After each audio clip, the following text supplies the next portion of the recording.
Hello, everyone. I am here with Minister Howard Lindsay from Grace Online Church, and we are here to just have a quick conversation regarding our Wednesday night Bible study class. We have been reading the book by Dr. Myles Munroe, The Purpose of Vision, and we're going to share some thoughts with you today. How are you this afternoon, Minister Lindsay? I'm doing very well, Shiron, Sister Shiron. How about you? Great, thank you. The first question I have for you is why is having a God given vision essential for believers?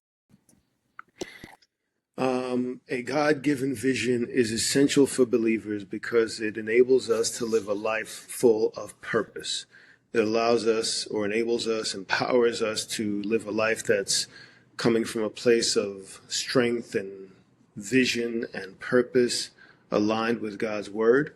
And when you are able to tap into that purpose and vision, you're just able to live life more powerfully and more focused. Proverbs 29:18 says, "Where there is no vision, the people perish." And so it's a reminder for each and every one of us when we're operating from a place of vision, a place of power, God given, or a place of purpose, God given vision. We are able to live life more effectively and and in a more focused way. Thank you. Powerful. Dr. Miles Monroe emphasizes that vision must be discovered and not created. What practical steps can people take to uncover the vision God has for them? Yeah, great question. There are several practical steps that you can take that believers can take. First, starting with prayer, fasting, spending time in God's Word, spending time meditating, and thinking about what God has placed deep down in our hearts. Dr. Monroe proposes that our vision is deep down inside of us. We just have to discover it. And so it takes some time just thinking about what God is pricking in your heart. What is something that continuously just stays top of mind, something that a burning question that you have to research and really begin to investigate and stir that up. Try to figure out what it is that God is trying to tell you and give you and direct you. Habakkuk 2:2 talks about writing down the vision and making it plain.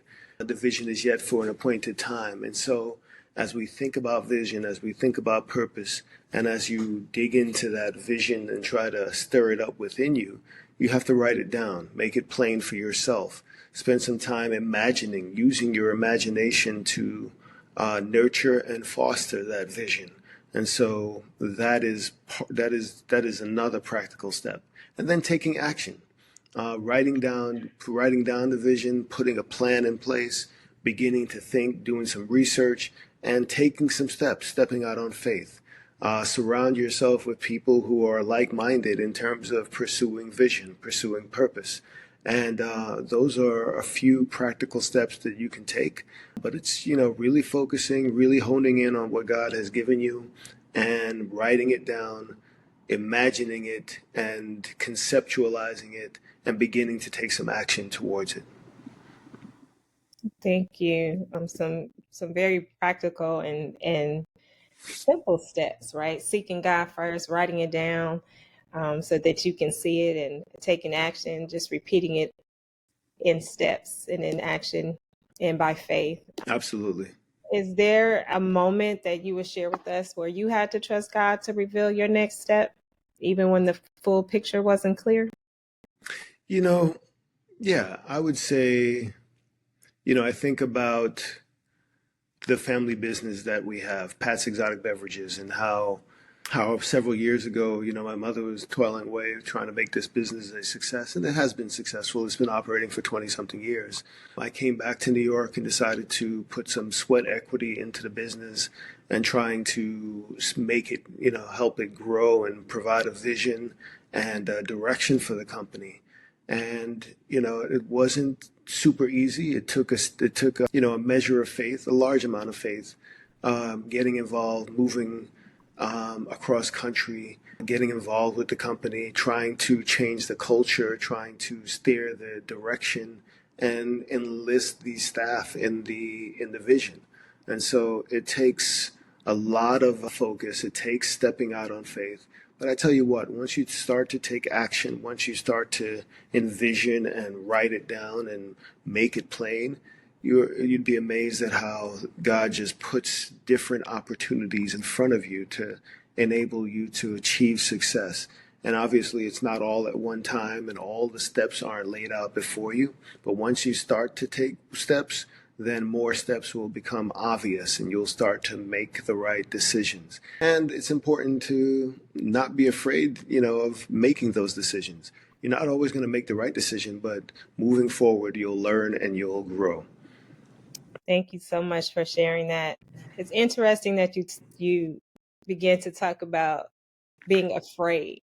And so many people struggle with fear and doubt or distractions that can hold them back from pursuing their God-given vision. How can they overcome these obstacles? God has not given us a spirit of fear, but of love, power, and of sound mind. And so we have to remember that fear is something that is, there to distract us, there to get in the way of our purpose and our vision. And as children of God, we should never operate from a place of fear.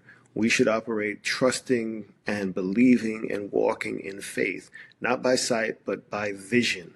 And so it's important to overcome that fear by taking steps to realize that vision and realizing that, if you fail one time, that is not the end of the story. Failure is just a part of the process. You're going to make mistakes, but you have to take steps to actually bring that dream, bring that vision into reality. And you'll learn from the mistakes. Those are all opportunities to grow, to learn, to refine your process. This is the pruning process. This is the refining process. This is the opportunity to grow.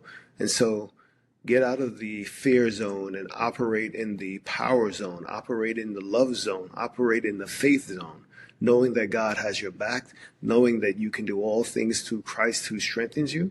And so regardless of the circumstances, and no matter how many times you may fall down, there's always an opportunity to get back up. You just have to pick up, learn from the mistake, and continue on. Stay focused on the purpose that God has given you. Don't let anything distract you. Don't let the noise get in the way. And just trust God's timing. God is going to work it out.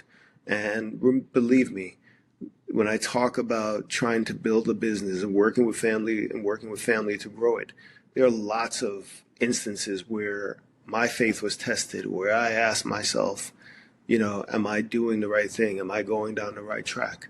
But inevitably, each and every time, I was reassured that this is the path that I am on. And so you got to recognize that this is purpose. This is your passion. You're tapping into it. And you just have to continue to roll with the punches and continue to rise up each and every time, trusting that God is going to take you through. That is very powerful. Powerful encouragement. Just knowing that fear will keep us stagnant in one spot. It can be paralyzing, but God-given faith will propel us forward. So really appreciate those thoughts. We are coming to like the last 2, maybe 3 weeks of our Bible study on this topic of vision. Why should someone join us now? And then what do you think they will take away from this journey? Yeah, it's never too late to join. The book is really powerful and really encouraging. We have about 2 to 3, maybe a fourth week to go, but there's still a lot to learn and still just getting on this. At the beginning of the year, Grace set as its themes, commitment and resolved to win. And so in thinking about that as we are, near the end of the first quarter of the year and the goals that we have set up, it's important to fuel yourself with thinking and inspiration that is going to carry you on through the year, because there will be ups and downs. But when you know your purpose, when you have your vision and it's as clear as day, then you will continue to press on. You will carry on. You will press towards the mark. And so it's never too late to get involved. You can go back and read the book from the beginning, but all you have to do is get started. Take that step. I think it's really, really important, and it'll be good for anyone, regardless of your age, regardless of your circumstances. God has called us all for a purpose, and we just have to tap into it, stir up those gifts, and really step out on faith to make it happen. If you feel stuck, if you're uncertain, or hungry for a little more clarity in your life, this is the opportunity, and I invite everyone to come and get involved. God is still writing your story. Come and see which way you're going to go and what's the next steps. That's what I would say. I totally agree. God is writing our story, and it is not over. The book has been wonderful thus far. It's definitely challenging me to seek God more deeply for that vision so that I can have that clarity and walk in purpose. So everyone, please come out and join us on Wednesday nights for our Bible study, 6 p.m. Pacific Standard Time, 9 p.m. Eastern Standard Time, and we would love to have you come and sit with us for 1 hour at Grace Online Church.